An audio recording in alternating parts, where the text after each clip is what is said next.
Okay. So let's just start again. Okay. So yeah, we have discussed on RAG. We have discussed on few of the content with like advanced RAG, right? So as of uh, last week's topics, right? So yeah, let's just go through all the slides of like advanced RAG which we discussed on. Maybe you can revise the technique on the go. Okay. So yeah, for initially we check with like what are the faults or drawbacks we can face with a traditional RAG, right? So why was the need of like advancing into RAG, more advanced RAG, right? So we discussed on that. Uh, yeah, maybe points such as taking up directly the user prompts, okay, and passing it to for the processing to retrieve the context. That could be tricky, correct? And then using like how the vector DB actually searches the things, right? So yeah, we discussed on that and different chunking methods, right? So instead of chunking by tokens or let's say just characters or words or sentences, so how can we better efficiently chunk the things so that the context remain intact, right? We discussed on that and in the retrieval process. So how can we retrieve better? Let's just say there is some factual facts. Okay. So how can we retrieve better in that case? Or let's just say you want a precise context to be given. So how could you actually find those precise context? We discussed on these techniques, right? Yeah. So yeah, parent-child retrieval, semantic chunking, right? These are like again both are chunking methods. Uh, so in parent-child retrieval, we basically divide the things as a parent and child, all the information that comes into vector database, right? So we chunk them according to like a parent-child retrieval. So we take up a like huge topic and under which we divide the things. We go more specific as the child node frame. Okay. And as of semantic checking, instead of chunking by number of sentences or let's just say number of words or number of characters or number of tokens, so we chunk based on like where the paragraph ends or where the paragraph starts, right? So we check these using these special characters and yeah, we are essentially using regex for this. But yeah, we are checking through if there is an header, everything that's under the header is a single topic. Okay, that could be an example. If the paragraph ends, okay, that could be considered as the whole paragraph could be considered as a single chunk. How we do it, like by identifying white spaces, right? Yeah, and of query transformation, this is to optimize the user's query. Okay, so what the user writes in plays a major role in order to like how the things are retrieved and how the LLM perceives it and processes it, right? So passing directly the user prompt, yeah, a few users could be like uh, they're very easy, it could be like little tricky, right? So in order to get the context right, the query should be written quite well, right? So how could we make it better? How could we optimize the query, user query, which has been written by user, right? So we check through query rewriting technique using a small model. So we can rewrite these queries. And the second technique was to hide or hypothetically document embedding. So basically here what we are doing is like first we are making sure smaller model answers this and gives us a format of answer. And using that answer, we are chunking, retrieving the chunks where essentially that format of answers are like provided or something like that. Okay. So with that, we will be able to get the better chunks identified. Okay. So yeah. So here we are basically we are essentially making transforming the query, right? And we checked on how we could we re-rank. Like let's just say we are making sure we are retrieving top three chunks, right? These top three chunks could be factually correct. Okay. Our vector database checks with the semantic meaning. Okay. The factual there could be a factual error. Okay. We check with the finance data. Okay. Q3, Q4, Q2, all the data could be similar, but getting exact Q3 when it's asked exact dates. Okay, that could be very essential in some cases. And semantic checking may ignore this. Okay, since most of the things are common. So we could use re-ranking technique, and so how we do we re-ranking? We rank those like top certain chunks. So fastest method. So basically, traditionally ANN is used. Okay, so that is what being used in a vector database, right? In order to not check with every vector that's present there. Every chunk is a vector, right?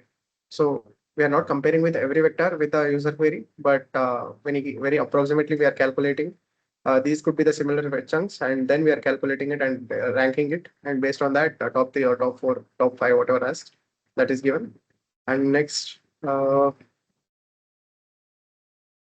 yeah, here basically we checked on how these similarity vectors are being fetched. So internally, what's the logic? Right, that's what like we discussed here. Mhm.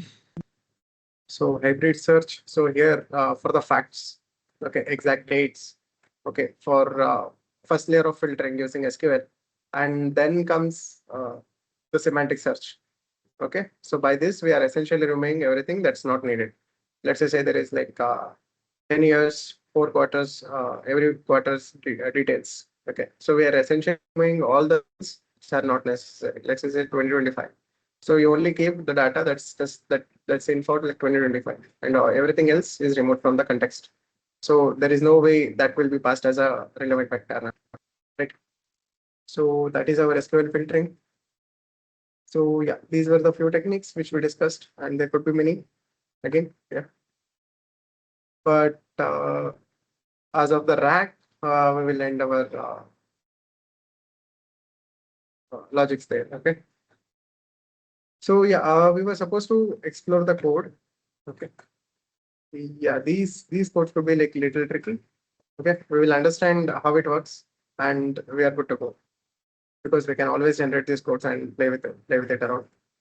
Yeah, as you can see, this particular code I have been like running it for like last 41 minutes, and it is still going. Okay, so I'll show you like what's happening there. Yes. Let's go to step one. Yeah, we have imported thread and things. So pandas library, we use this library to actually create like spreadsheet kind of sheets, right? So in traditional in Python, we use pandas. So this helps us to create data sets. Okay, those columns, rows, that structure, that kind of information we can keep it with using pandas. So if there is a like data analysis and everything, we use spreadsheets. We use Excel, Power BI, everything. Okay. So as of coding is concerned, if you are using like something like machine learning model you are training, you need a data set, which should be like similar to spreadsheet, but spreadsheet allows only for like 10,000 rows, right?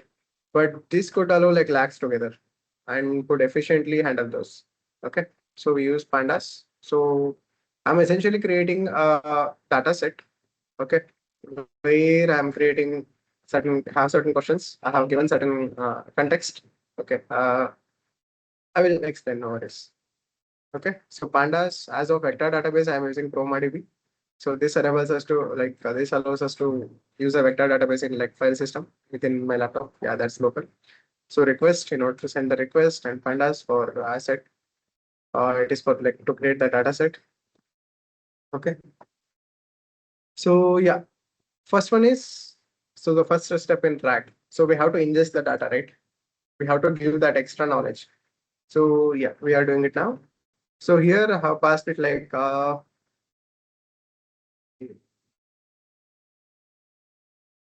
text translation.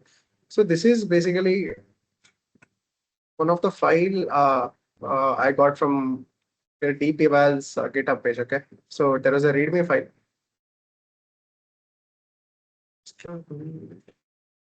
I will just show you guys what it is.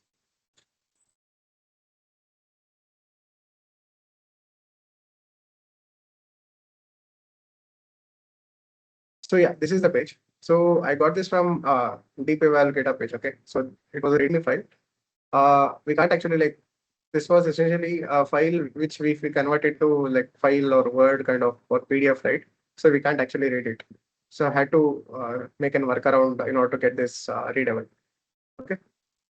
So yeah, this is the context which we are providing, the extra knowledge, that is deep evals, all the libraries and all those details. Okay. So it is an overall kind of thing, right? So it is not in depth of deep eval, or all the metrics are not visible here, but yeah, few of the major things which are into deep eval, I'm giving it as a context. So this is the PDF which will act as my context now. Okay. So essentially we have things like metrics and features. What are the metrics that's available in DeepEval? It may be agentic metrics, custom all-purpose metrics, okay, RAG metrics, multi-turn metrics, MCP metrics, multi-model metrics, right? So there isn't like one line explanation given. Yeah, supports both end-to-end component level LLM evaluation. Yeah, we know what DeepEval is already, right? So CI/CD pipeline evaluation, integrations. So, what are the integrations that are available with the DeepEval? That details, platform and ecosystem, right? So this essentially like works around with OpenAI's ecosystem. Okay, and few of the how to install it, how to run it, and what are the things that you can explore, and what are the things you should know. Okay, so those things are provided here. So this is a PDF of it. This is my extra knowledge now. So what I'm doing is essentially here. So I'm providing the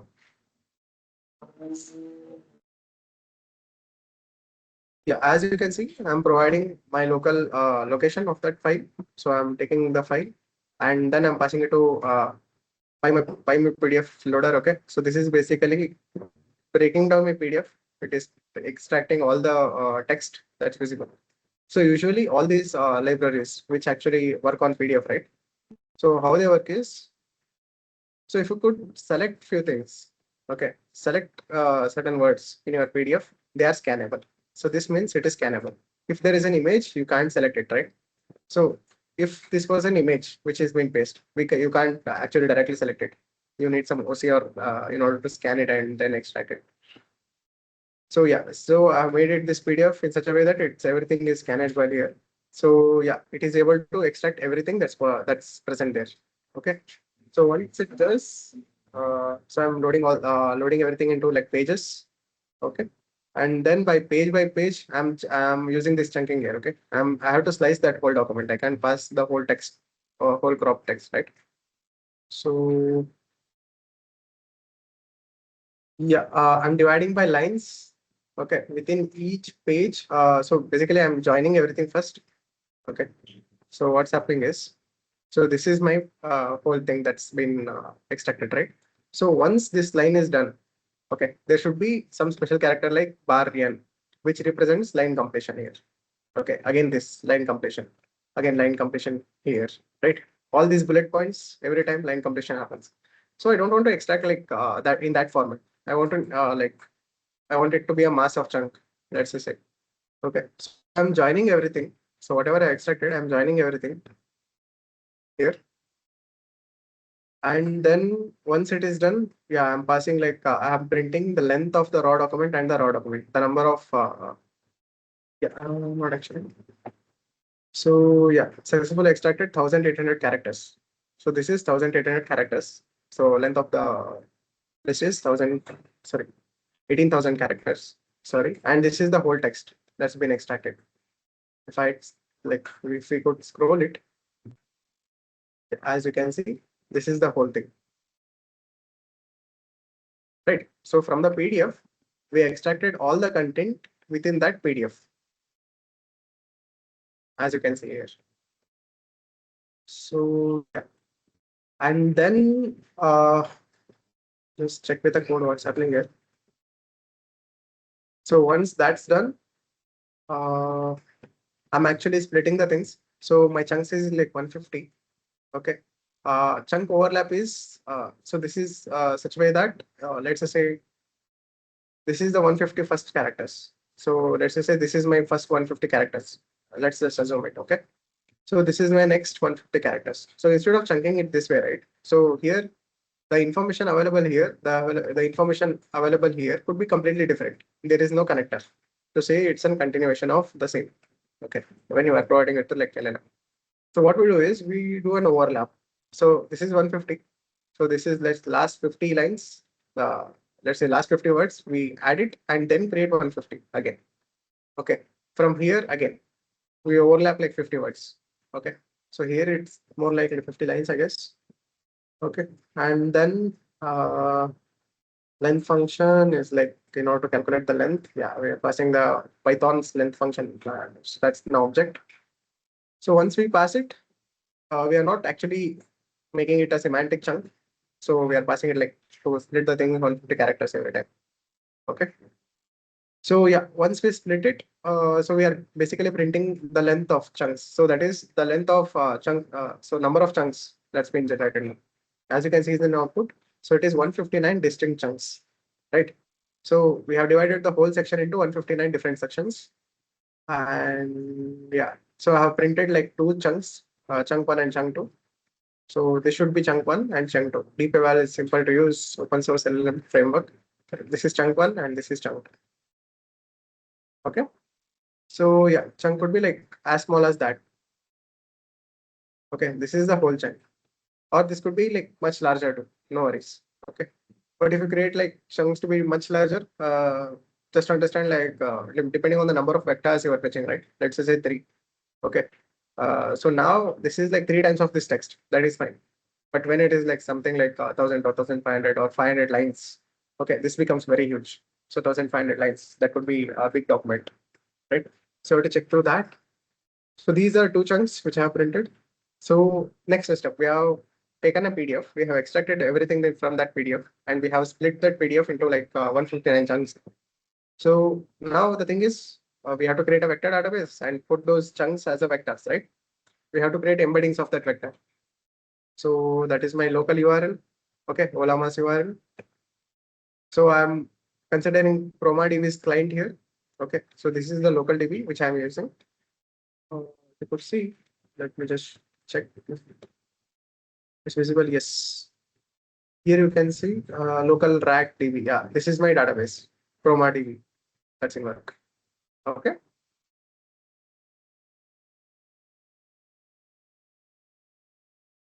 Guys, am I visible and audible? And is the screen Yes, visible? yes, yes.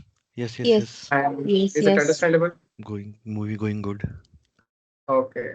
It was too Yes, silent to yes. ignore, so Yeah, I yeah, had to yeah. ask. No, it's good. It's good. Yep. Thanks for checking. Okay, great. Sure. So now it's time to create embeddings out of that chunks, right? So how this function get embeddings? So we'll pass the text and this will create main embedding. Okay. So in order to create that embedding, we have an embedding model I showed you. We have something called a Nomic embed, right? Uh, so we are suggesting the model which has to be used. So Nomic embed text. So that's the model, and the prompt is the text. Okay. If you pass it, it will respond me back with the embedding. Okay. So that's why response.json. From there, we'll get embedding key. So with that, the value of that will be like my embedding. Okay. So yeah, hopefully I'm printing it. No, I'm not.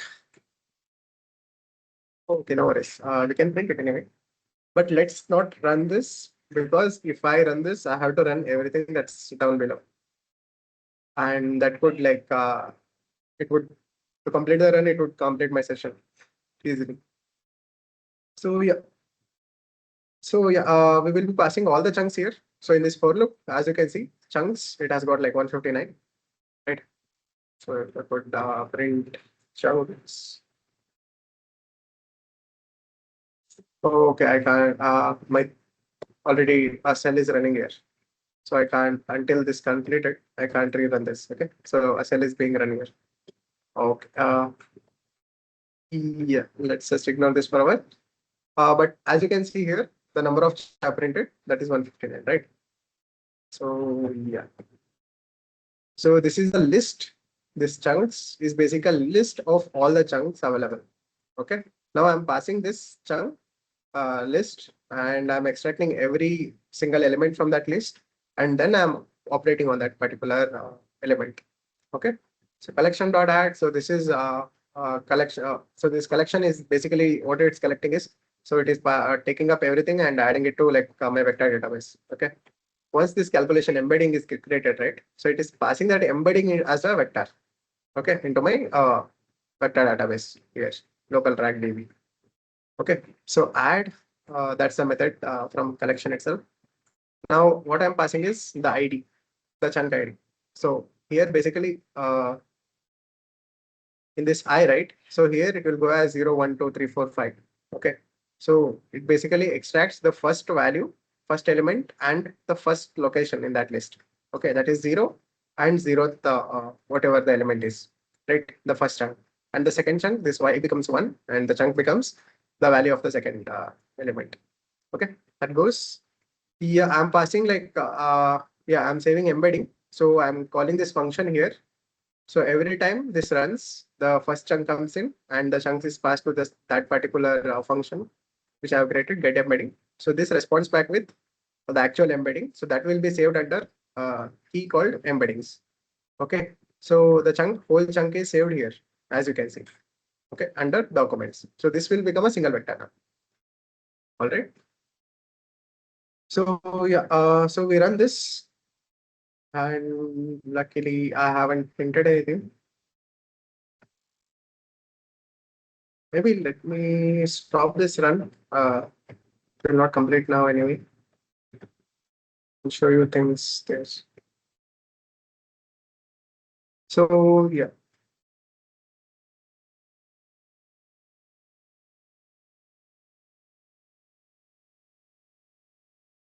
out. I'll stop my. If I try to run this, it should be printed. Right. So this is my whole chunk. So this is the first chunk, the second element, the third element. A whole PDF has been extracted and made into this number of chunks. Okay. So here,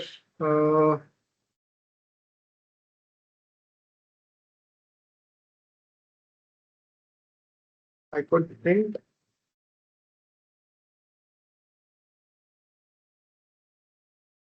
the embedding for you guys. No, instead of printing it here, what I could do is I could better print it here. So every time this function runs,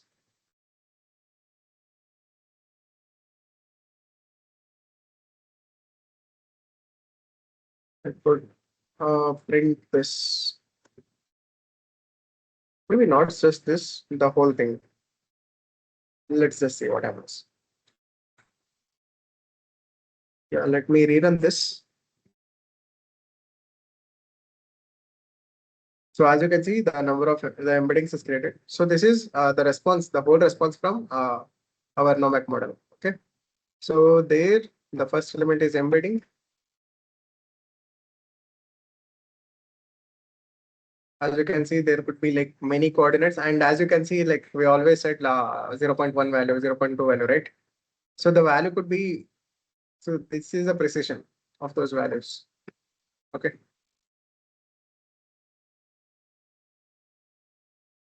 Maybe I should have printed only one.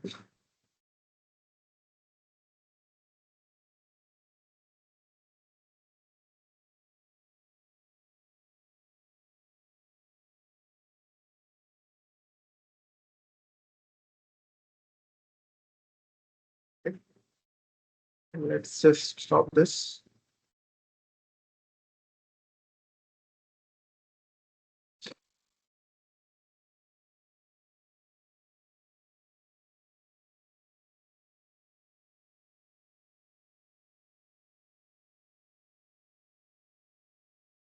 Let's just remove this.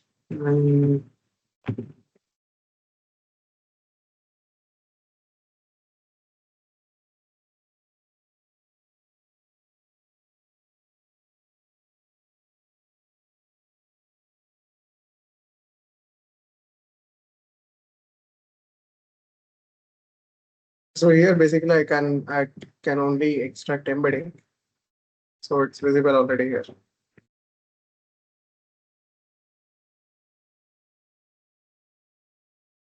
So if we got anything else, we will just check.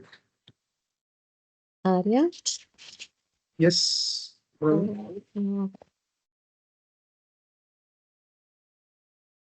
With this, how it is useful in real world cases?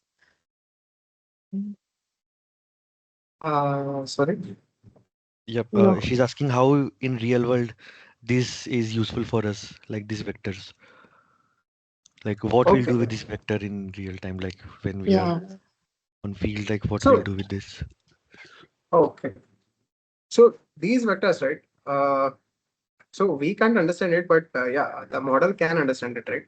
Mm-hmm. So this is basically when you are creating a RAG application, right? So these vectors are the ones which are like getting the similarity chunk. Okay. So let's just say whatever the your query you are passing. Let's just say you are asking something about there is an extra knowledge which you have passed on all the cricketers. Okay. So you ask something about Virat Kohli. So this could be single vector which is representing the whole Virat Kohli's information. Okay. Okay. In order to get this, so you're passing the vector. Your query would be something like, tell me about Virat Kohli, right? So Mm-hmm. that is converted into similar embedding. Okay. Mm-hmm. And your query and this particular Virat Kohli's embedding would match a lot because you are speaking of a Virat Kohli and this is of a Virat Kohli's like True. content. True. True. Okay. Yeah. So these embeddings are actually to get the similar, the actual exactly context. Okay. Mm-hmm. Let's say a model doesn't know on any cricketers. Okay. By Mm. providing this extra knowledge, so now it essentially knows everything, but it doesn't know what to consider. So this is, we are not putting this into model set. Okay.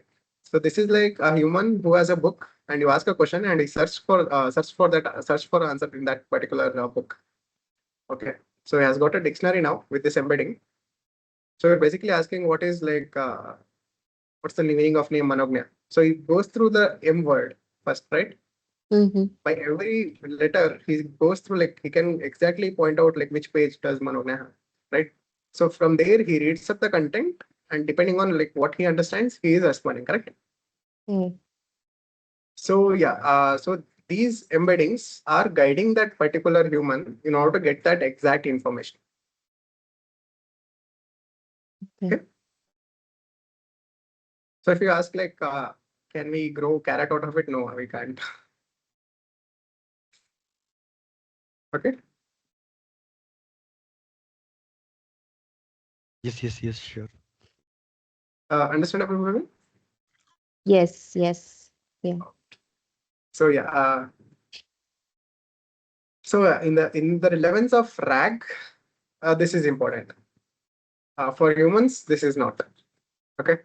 So if you're building a RAG application, this is like essentially you must know like what the embedding is and how they look. Okay, these are Correct. basically the Mm. coordinates, the XY Mm. axis. Right. Okay, not just the XY axis, maybe ABCD, XYZ, A1, B1, all those. Okay, so these embeddings, like if I give like another context, so how these could be useful is, so since you are from finance, so or banking, okay. Mm. So which person has to get this credit card? How that will be decided? So there could be like so many metrics, right? The credit score and many other aspects actually. And to be honest, we don't know how the exactly the credit score is calculated, right? Right. Right. True. So how is that being done is basically everything is being converted into these high dimensional spaces. And then we are checking what part of it, okay, with the previous history. So whatever the history we have got, what part of it could pay back that or use the credit card or where the most profit is earned. And then we decide to provide that particular credit score or let's just say credit card to that particular person. So that is everything is happening in a high dimensional space. So we are calculating everything into like high dimensional space, and then we are checking through that. We are filtering the things, and we are getting the results. Okay, Mm. and that high dimensional space is nothing but this embedding itself. So this is the Right. coordinate for that within that high dimensional space. Mm. Okay, Yeah. that is of like non-RAG context for embeddings.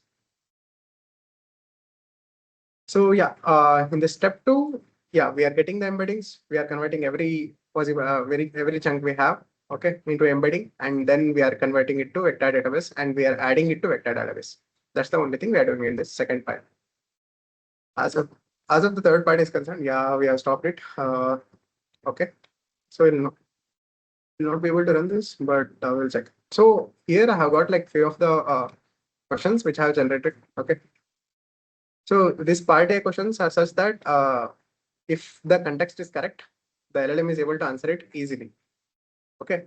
And this part B questions are such that these are like much like you know like uh, so his brother-in-law, all these questions, right? So that could be like tricky questions. You have to follow up a logic in order to get that get the final answer.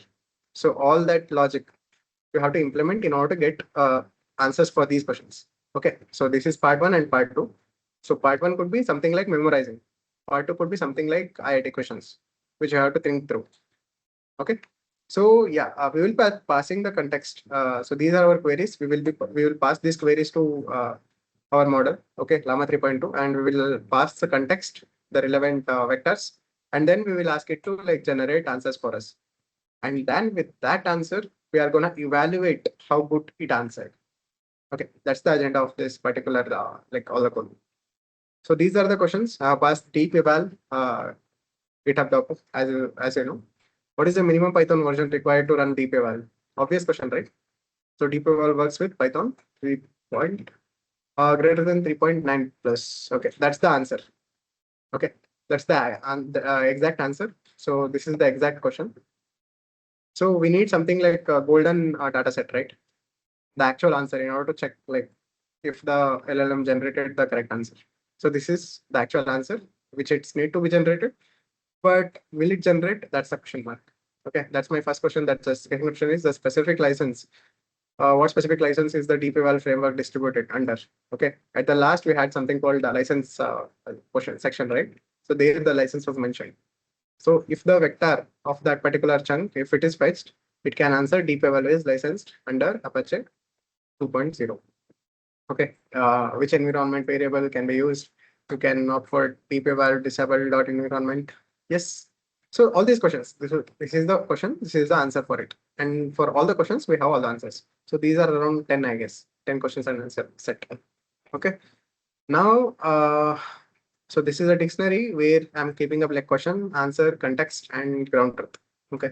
So we need this in order to evaluate did my LLM answer correctly? Did my LLM stick to the truth? That is the extra knowledge I have provided, or did it hallucinate? I want to check all that, right? Faithfulness. We would be needing these details. So yeah, these are 4 lists for us now. Okay. And that pipeline. Questions generating with LLM. Okay. So here we will consider each question. Okay. We have an answer for it already. So from that, we are converting that question as an embedding now. Only the question, as you can see, Q is only considered, not the truth. Okay. And then we are getting the exact top chunks that are said to be relevant to top two chunks. So this is end results. So here you check like you need top 3 or top 2. Okay. And then retrieved context. So DB results, documents 0. Okay. So you are getting like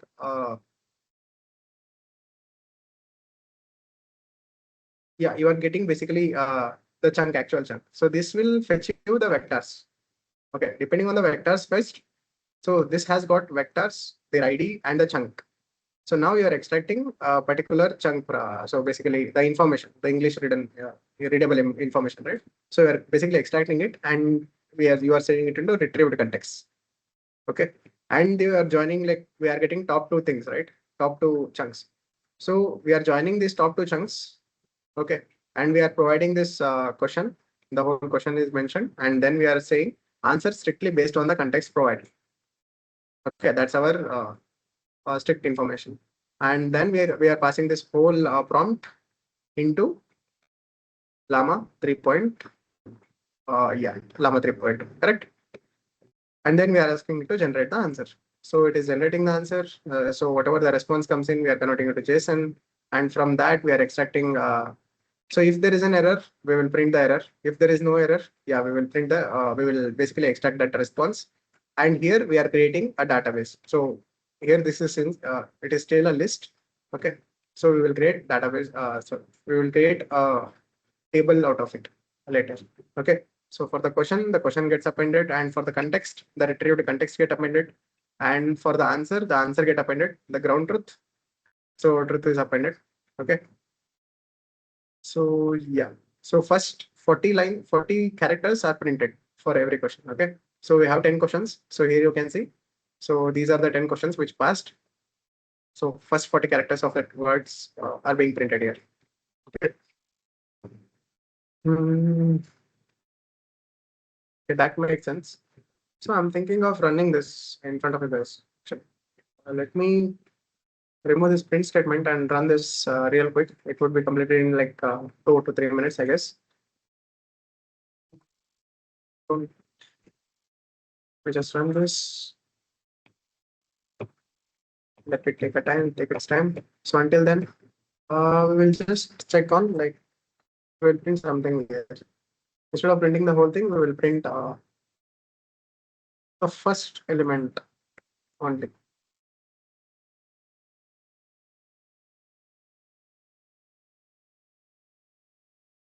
Let's not print it here. So that could be tricky. So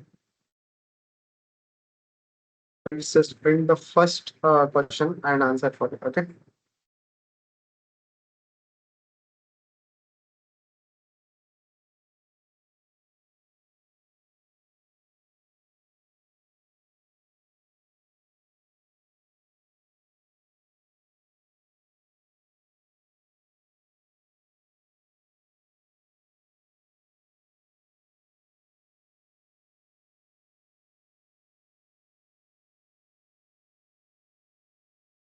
Okay, that makes sense. So we are printing the like first two things. Okay. First two questions, first two answers, and first two context, and yeah, 0 and 1. All right.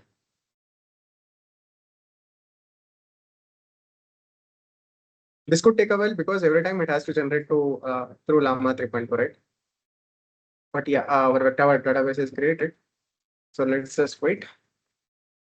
This would take up like few minutes.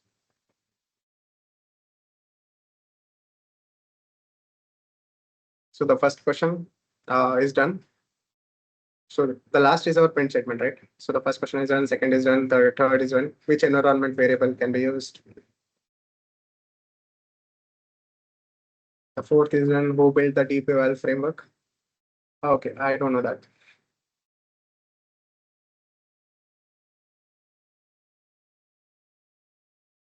What is CLI command? So guys, is it boring? Trying to understand. Definitely Manokia would be like bored. What is this all weird English stuff, right? True. I should accept. Understandable. Maybe you are thinking like he's reading everything, but I'm not getting anything, Yeah. right? No. It is just like that 10th or maybe schooling social class where they start reading and we get bored. No, the problem comes with when you write the code, it's hard for me to Yes, understand. right. So the concepts and everything you are able to get, right? Yes, only that I could able to understand easily, but not the code. All right. That's totally fine actually. So once you start understanding the concepts, once you start doing the things right, so yeah, you will get it. No worries. And anyway, we have got AIs which appreciate every questions and waits for our follow-up questions.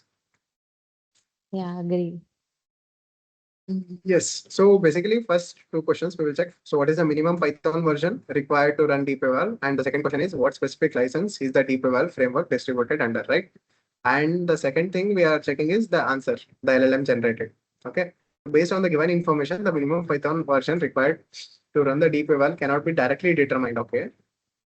And as the Apache token license presents in license.md file suggests that DeepEval licensing details are publicly available, but No, okay, there is a lot of things. So yeah, we didn't ask for license, right? In the first question, yeah, did we? What was Yes, our yes, second question? it's a second Choose of question, license, I I guess. guess. Yeah. Okay, so it has generated Apache 2.0. That is exactly right, actually. Uh, okay. So just the DeepEval licensing details are public, but there is no specific mention of the minimum Python version requirement. Hmm. And here is my second list. So license, DeepEval is licensed under. Okay. No, guys, here there is a mistake. Okay. So it is confused. So this is a single context.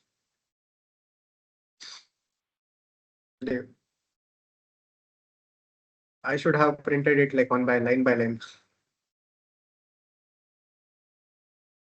Maybe I can do that now.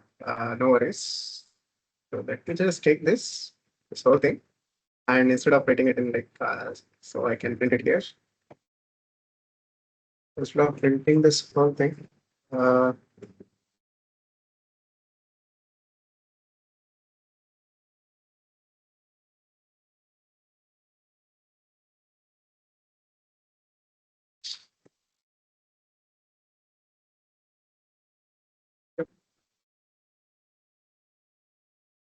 so I can just directly print it. So since my dictionary is already ready, right? So I don't have to rerun the whole thing. I can directly print my things here directly. Okay, so these are first two questions. The first one is the minimum Python version, and the second one is the framework distributed under, okay, the license. Okay, so the answers was based on the given document. Okay, no, but yeah, in the licensing, suggests that DeepEval license details are publicly available, but there is no specific mention of the Python. Okay, so yeah, we will understand what's happening here. Okay, that's the difference.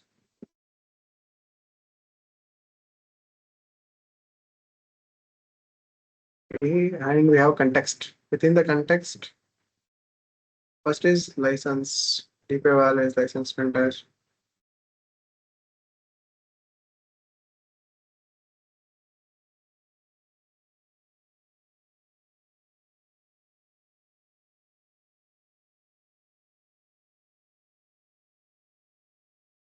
Oh, as you can see, so yeah, we did ask for license, right, in the second question. But this is the only answer. This is our second element. This whole thing is our first element, where it is also speaking of the license, the requirement of that. Uh, so basically, it is speaking of license, and it is also speaking of the minimum requirement. Okay, but that wasn't our question. Our question was simply straightforward. What's the Python version required? There was no discussion needed on the license in the first question at least, but it has discussed because the reason is, so we are fetching two top vectors, right? So top two similar vectors. So they, based on those, we are asking you to answer. So here, as you can see, so here we are putting up context. So this is for the context for the first question. So here the top similar vector was because was of license. DeepEval is licensed under 2.0. So yeah, all these details. And then the second was don't need UI, confident AI can also be data persistent. Okay. So that is the whole thing that's been provided in the context. So there is no presence of uh, particular requirement, right? So here basically our retrieval phase, okay, our context has failed here, as you can, as it's directly visible, right? So there is no answer in this particular context. So as of the context, second context, so license, yeah, it has fetched the exactly correct chunk, that is license vendor 2.0, Apache 2.0.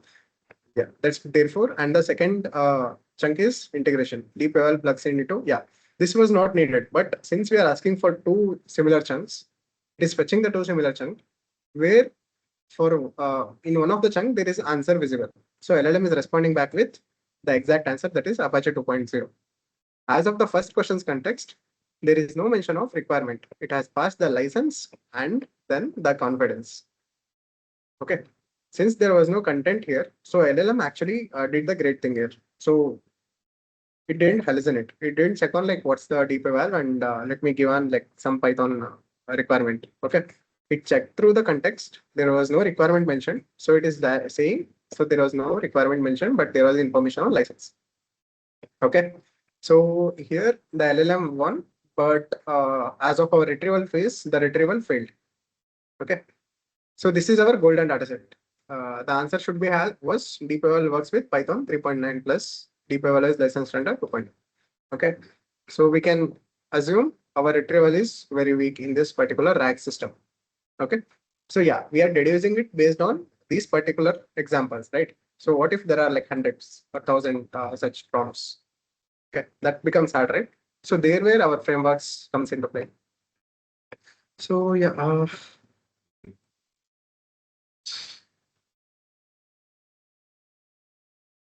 RAG or Toxicity. Yes, I won't be running this. This is what you saw, like 49 minutes, right? Even then it didn't like completely done. Let's just check through like what's happening here. This is our response. We're waking up Llama 3.0. Okay. We will check through certain examples. Okay. So yeah, this is the input data. So question, who was Albert Einstein and what is his best known for? Example question. All right.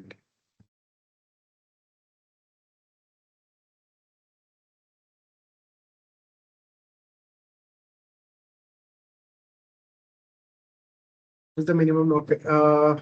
The example two, what is the minimum Python version required to run DeepEval? Based on the context, there is no specific information provided about the minimum Python version required to run DeepEval. The only relevant information mentioned is DeepEval is license standard Apache 2.0, but this does not provide any details about system requirement or compatibility with the different Python versions, right? So that's so this was the answer. Okay. So the output is, yeah, we are passing it to LLM to check.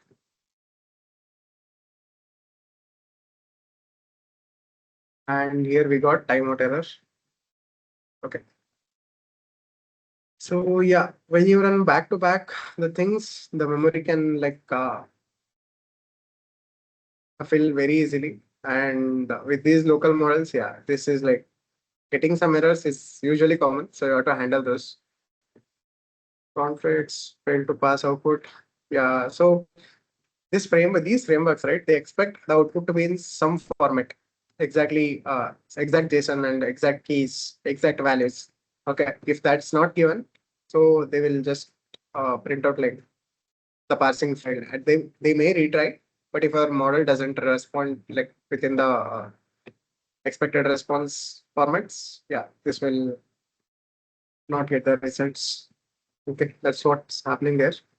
But yeah, once it fails, yeah, it is putting up its reasoning and it is going to the next particular question. Okay. So whatever the version Apache was mentioned on committal 0. Okay. So yeah, we have got one successful response. We will check through like how that response is. Okay. Properties. The question is what version of Apache was mentioned. Non-committal. Okay. 0 required question. Non-committal title. Okay, response relevant. Okay. Response relevance output. Okay. Relevant output is there. Object. Next was indeed. Uh, so here was an invalid JSON, but we are printing the whole thing anyway. The provided context was invalid, indeed useful in arriving at the given answer. The context includes key information about the environment variable, but can be used to opt out of loading.env, which is relevant in the answer. So these are all, this is actually the reasoning. Maybe it has not responded with the exact keys, but we are printing the error, so we are printing the broken JSON too. Okay, so this is exactly the reasoning that's been done. So this goes for all these 10 questions. Okay, so 10 questions, we are checking for how many metrics? Just a second. Yeah, we are checking for context precision, faithfulness, and answer relevance. So this is 10 into 3, 30. So 30 iterations it would go. So that's why here if you could see. So just a second.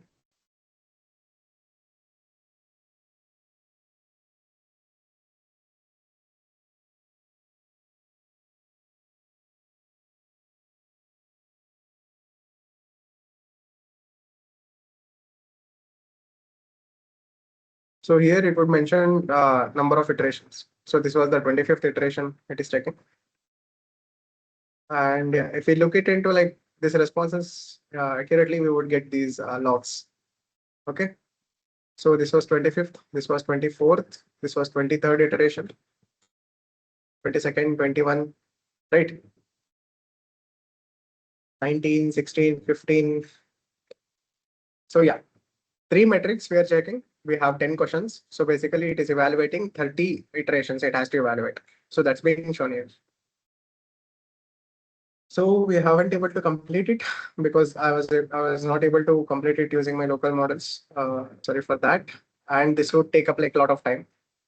Sometimes even to train a deep learning model, maybe that's the whole thing I wanted to show. And yeah, just to check, just to mention you guys, in order to train a deep learning model, let's say there was like 2 lakh or 10 lakh rows of data, we would start training that model and we would leave the computer on for like 1 a day, 1.5 day or 2 days. And then we would check on the responses because it would take that time in order to train that model, deep learning model. Okay. So yeah, these things when they are in mass, right? So they take like a lot of time. So it is good when we are like prompting something and we are getting the response. It feels like 2 minutes and 3 minutes, we can ignore it. But when it becomes 20 questions and the 2 minutes becomes 40 minutes, right? So that is significantly visible. And that is what being visible here. And if the models are not instruction following models or not optimized to respond with certain formats, that could be using those models in order to create these data set could be really tricky. Okay.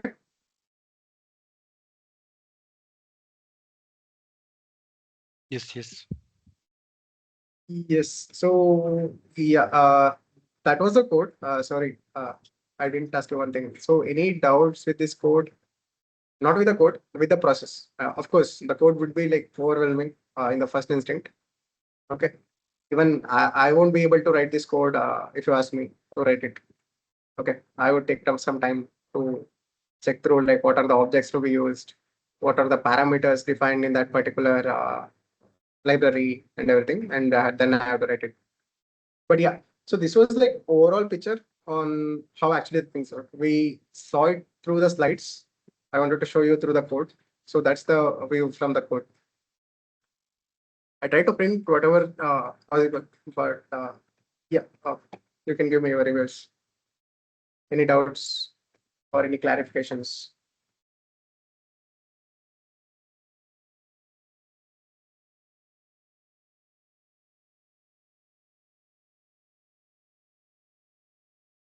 Guys?